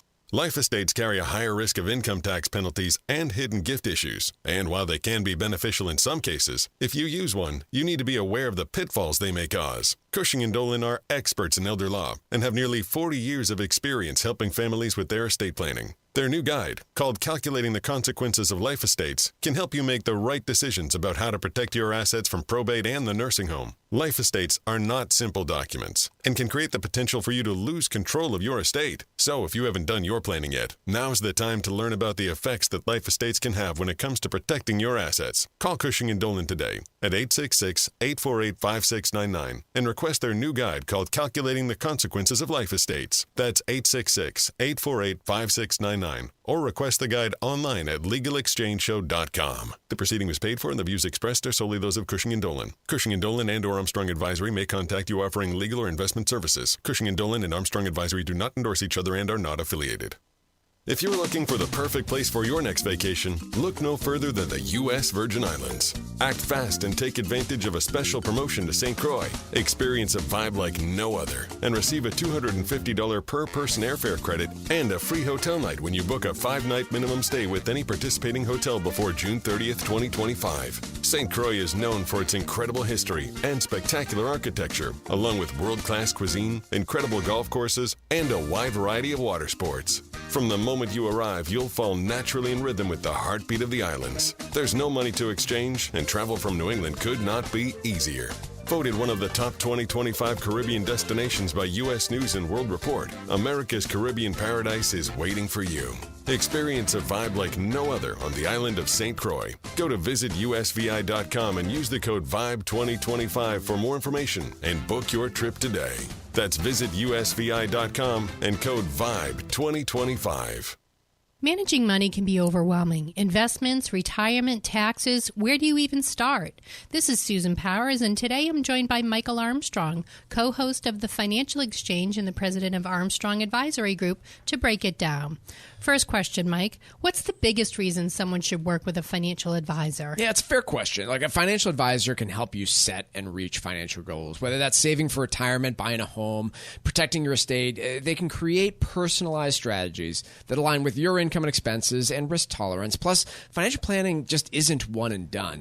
Typically you'll adjust your plan as life changes. And so having somebody that's knowledgeable alongside there that can guide you through those different stages of life is really important. Well, that makes a lot of sense. Now, what about people who think that they can manage their finances and investments on their own? What do they miss out on? Look, I'm not blind to this. Some people can, and it requires a bit of an honest self-assessment. But if you're not looking at key factors like tax strategies, investment risk, long-term planning, those are areas where financial advisors can really help to come in, maximize returns while keeping an eye on risk-adjusted returns, optimizing asset allocation, and just minimizing those unnecessary risks that we see so frequently taken by folks. So there can be a place for one in people's lives, but it's not a one for everybody. If you want professional financial guidance, reach out to the Armstrong Advisory Group today to request your free copy of our new guide, What Can a Financial Advisor Do for Me? Call 800-393-4001 to start securing your financial future. That number again, 800-393-4001. To proceed, Armstrong may contact you to offer investment advisory services.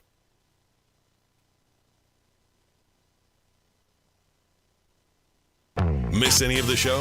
Catch up at your convenience by visiting financialexchangeshow.com and clicking the on-demand icon where you'll find all of our interviews and full shows. This is your home for the latest business and financial news in New England and around the country. This is the Financial Exchange Radio Network. All right, trivia question today was, which news anchor succeeded Walter Cronkite as host of the CBS Evening News? That'll be Dan Rather. He took over in 1981, went on to anchor the CBS Evening News until 2005. Winner today of the Financial Exchange Show t-shirt was Mike from Marston Mills. Congrats to Mike, and we played trivia every day here on the Financial Exchange. See complete contest rules at financialexchangeshow.com.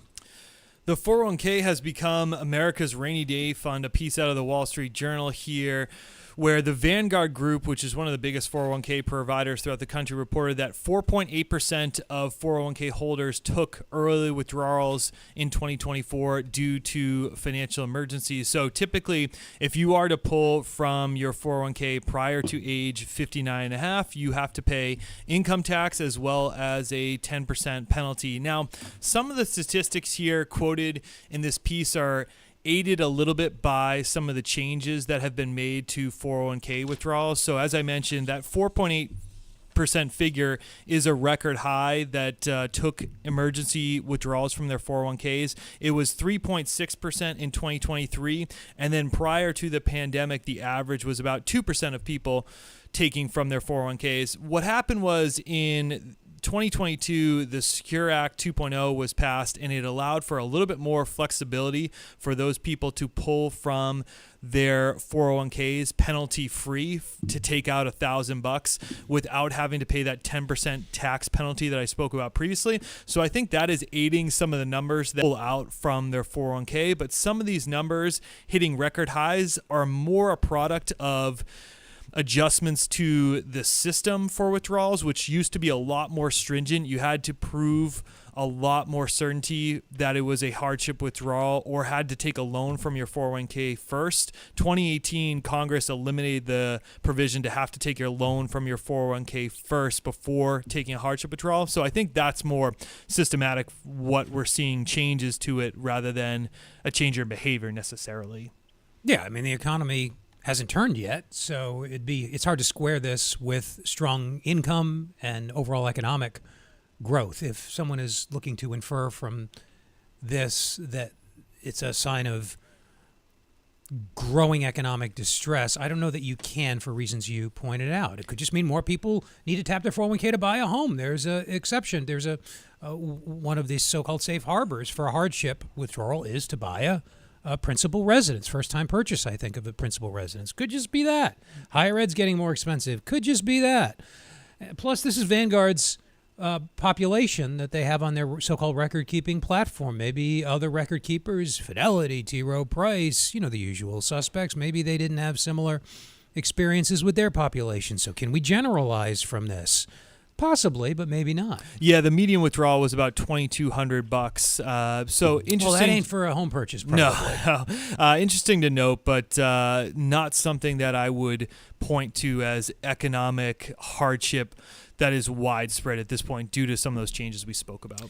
A sound estate plan has many layers. In some cases, using a life estate can be a beneficial piece of your plan, but they can also be problematic. Call Cushing & Dolan, the experts in elder law, at 866-848-5699 and request their new guide.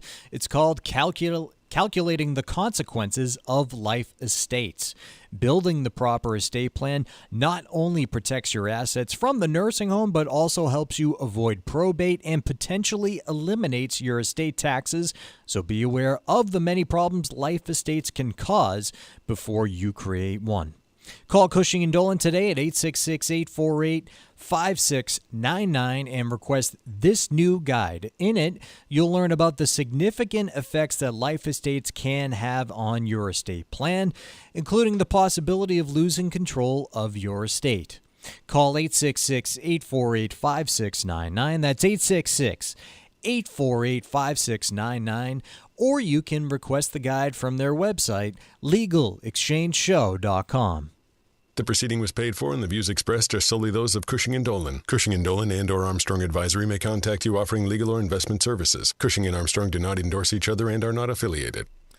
As many of us know, I'm sure all listeners know at this point, egg prices have been on a dramatic rise over the course of the last 6 months or so.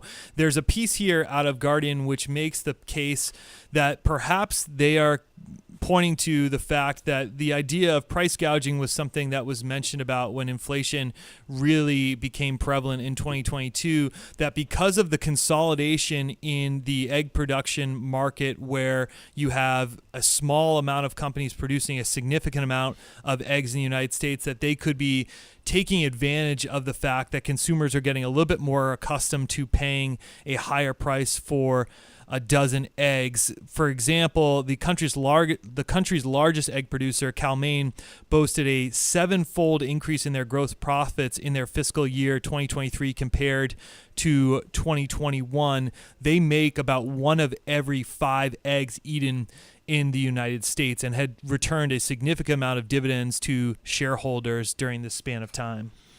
To the extent that they're publicly traded, you can get a sense for whether their margins are rising. That might be evidence of so-called gouging. I'm never sympathetic to those reflexive cast blame on those who set the prices on manufacturers in response to an obviously outside shock, avian flu. When prices go up, it's a signal, whether it's home prices or egg prices. It's a signal that more supply needs to be brought online. So if the prescription for so-called price gouging, which I don't know that there's any evidence that this is, but inevitably left-wing politicians will call for ceilings on prices, that's exactly what you don't want. You want prices to go way up, bring more supply online, either from existing producers or, if they refuse to, new producers, even if that takes a little bit. It fixes the problem. Said differently, high prices are the best solution to high prices. They call forth, I should say, their own solution. You got to let markets work, Paul. You would think that with the amount of competition and just the availability to buy eggs everywhere and anywhere you want, that other people would come in, or other producers would come in and try and undercut any of that alleged price gouging. And part of it's regulatory too. Much like with the housing crisis, the problem is we don't have enough supply. I don't mean to buy into the hysteria. I don't like calling things a crisis, but that's how it's commonly referred to. You know what I mean? The current egg crisis, if it were easier to start a farm, and I imagine that's really, really hard to do, to sell egg, to make yourself available as a public egg retailer, or you wouldn't just sell eggs. Presumably, if you had a supermarket, you'd probably sell other things. But you know what I mean? It's probably a hard market to crack. Oh, yeah. Definitely. To crack, Paul. Tough market to crack, the egg market. There were... Are you... okay. Never mind. Screw it. Am I an egg farmer? I don't have shit. No, a tough market to crack. It's the only pun I've ever made in 3 years. And I get this is why I don't tell jokes on the morning meeting? Or try to be, yeah. Oh, well, yeah, that too. You've got the wrong audience here, man. Chuck is your guy for the puns and jokes. It's all business here on the Financial Exchange. We're going to take a quick break, but when we come back, we're going to be doing a little bit of Stack Roulette and Comedy Hour with Marc Fandetti. The Financial Exchange Show podcast drops every day on Apple, Spotify, and iHeartRadio. Hit that subscribe button and leave us a 5-star review. You're listening to the Financial Exchange Radio Network. Developing the right financial strategy can be complicated, especially in today's economic climate. Hi, this is Mike Armstrong from the Armstrong Advisory Group. One of the most important pieces to this puzzle is the trust you have with the advisor you choose to work with. We've written a brand new guide called What Can an Advisor Do for Me? In it, we discuss a host of reasons why picking the right one can be critical to your peace of mind as you age. A financial advisor is much more than someone who simply manages your money. A financial advisor can help you understand the strengths and weaknesses of your portfolio, the various changes you may need to make to achieve your goals, and the way you may be able to protect your assets as you enter your retirement years. Call us right now at 800-393-4001 and ask for our new guide today. That number again is 800-393-4001. The proceeding was paid for by Armstrong Advisory Group, a registered investment advisor. Nothing in the ad or in any Armstrong guide is specific financial, legal, or tax advice. Consult your own financial, tax, and estate planning advisors before making any investment decisions. Armstrong may contact you to offer investment advisory services. Life estates are complicated, and they can cause problems if you're using them to protect your assets from the nursing home. Don't risk losing control over your estate. Call Cushing & Dolan today at 866-848-5699 and get their new guide called Calculating the Consequences of Life Estates. That's 866-848-5699. Or request it online from their website, legalexchangeshow.com. The proceeding was paid for, and the views expressed are solely those of Cushing & Dolan. Cushing & Dolan and or Armstrong Advisory may contact you offering legal or investment services. Cushing & Dolan and Armstrong Advisory do not endorse each other and are not affiliated. This is Michael Valila, Adjutant of the Disabled American Veterans Department of Massachusetts. The DAV of Massachusetts has helped me and countless others adjust to civilian life through a variety of incredible programs. Through our local Veterans Assistance Program, we provide necessary services to veterans in their communities, such as food shopping, landscaping, and companionship, but we need your support. You can help by making a donation today. Please visit dav5k.boston. That's dav5k.boston. It happens all over Massachusetts. Can you tie my shoes? In every home and every community. Be careful on your bike. Learning can happen anytime, anywhere. We'll see you at practice this weekend. And no matter how learning takes place in your family's life, DESE is there as your partner. The Massachusetts Department of Elementary and Secondary Education. Never stop learning. Find out more at mass.gov/back-to-school. Sponsored by the Massachusetts Department for Elementary and Secondary Education. Environmental nonprofit Ocean River Institute is working with communities to tackle climate change with nature-based solutions that feature slowing water down and building more soil with grasses and plants. Research indicates that people acting in their own neighborhoods can build an inch of soil in a year and slow sea level rise down by as much as 25%. Please visit oceanriver.org for more information on opportunities to make a difference and go the distance for savvy stewardship of a greener and bluer planet Earth. Are you over the age of 50? Want peace of mind and financial security for your family? Here's an important message to you from Senior Care USA. The average funeral now costs over $10,000. That leaves your loved ones the burden of paying your debts and funeral costs. Our plans start as low as $1 per day and will pay your family up to $30,000 to help pay for your funeral and other expenses. There are no medical exams. Your rates will never increase, and your plan cannot be canceled, regardless of your medical conditions, as long as you make your premium payments. Get up to $30,000 in final expense insurance. Call now for free information. Just answer a few simple questions and get approved right over the phone in just a few minutes. Call right now. Call 800-378-3818. 800-378-3818. 800-378-3818. That's 800-378-3818.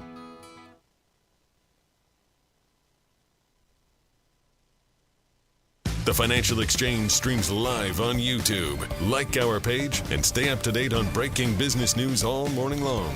This is the Financial Exchange Radio Network.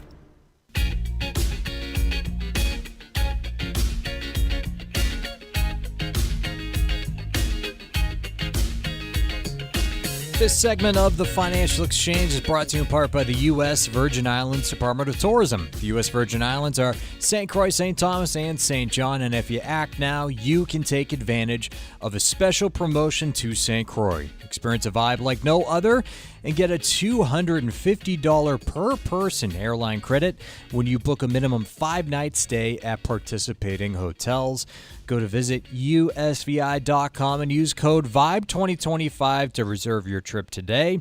Take your next vacation to St. Croix in America's Caribbean paradise, the United States Virgin Islands. Go to visit usvi.com and use code VIBE2025 to book your trip.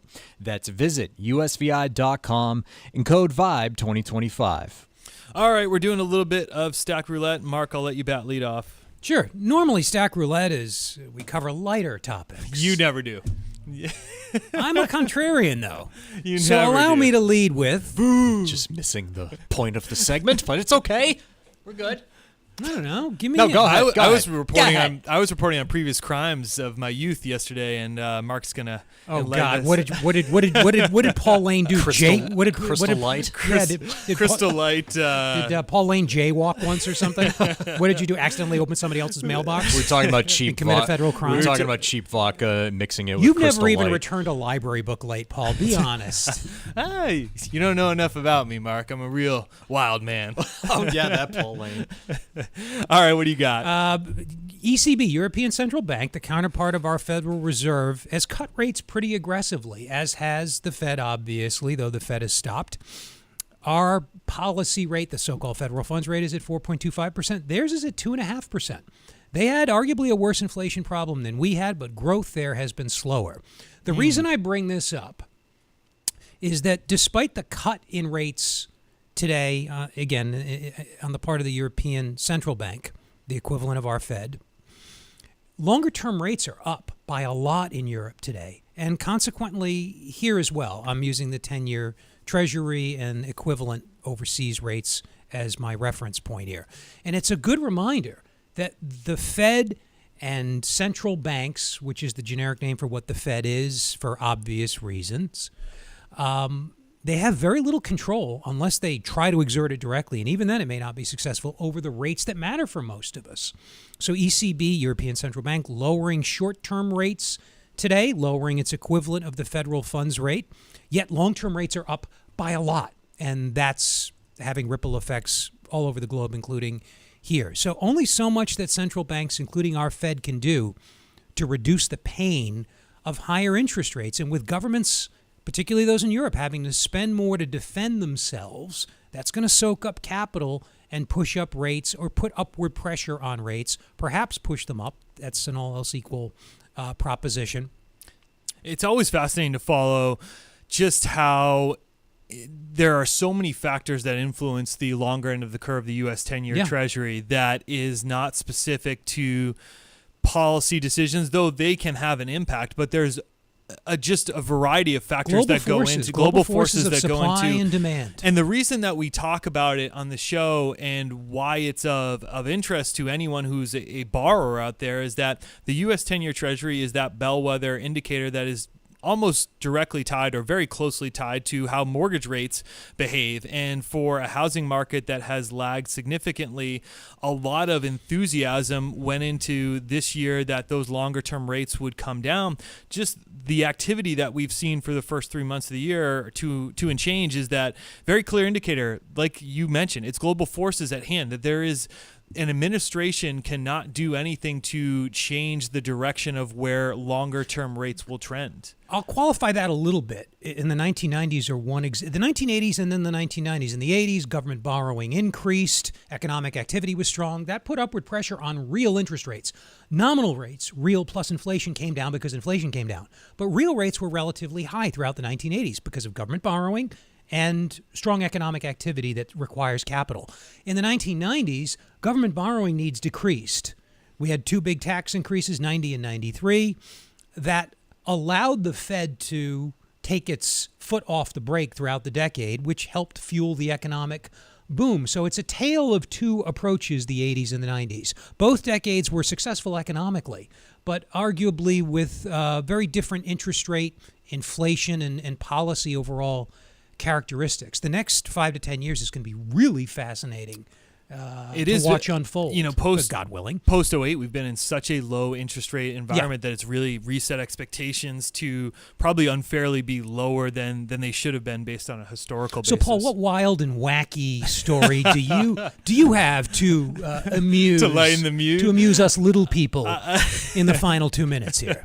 I've got a couple here. One of them is Home Depot is turning to AI to answer online shopper questions.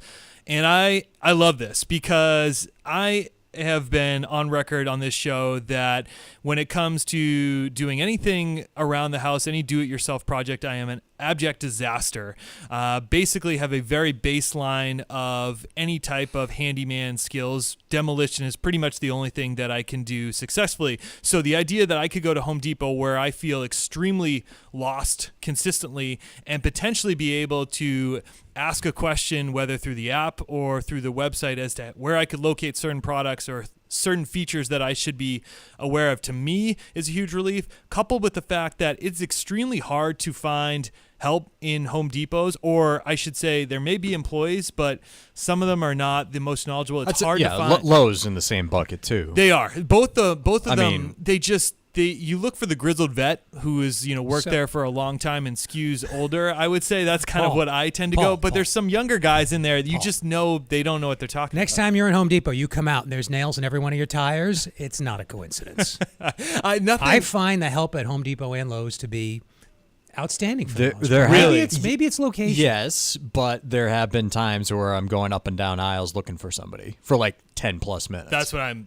saying. Maybe they're avoiding you. Also, I would agree that Jeez. specific departments have people typically working there that are helpful, but the general servicing people are difficult to locate, like Tucker mentioned, and sometimes are not fully well versed on the store. And but the AI tool, the online AI tool. Yep. I mean, you're typing agent within two interactions. In my experience, they're very limited. Okay, I have not. What do you go online for? I need to return an order. In my case, I've been using something for 3 months, and I need to return an order because now I've gotten my use check out of it. on inventory at a given store. Yeah, I wouldn't expect that to be some of the more complicated questions. You're going to need an agent.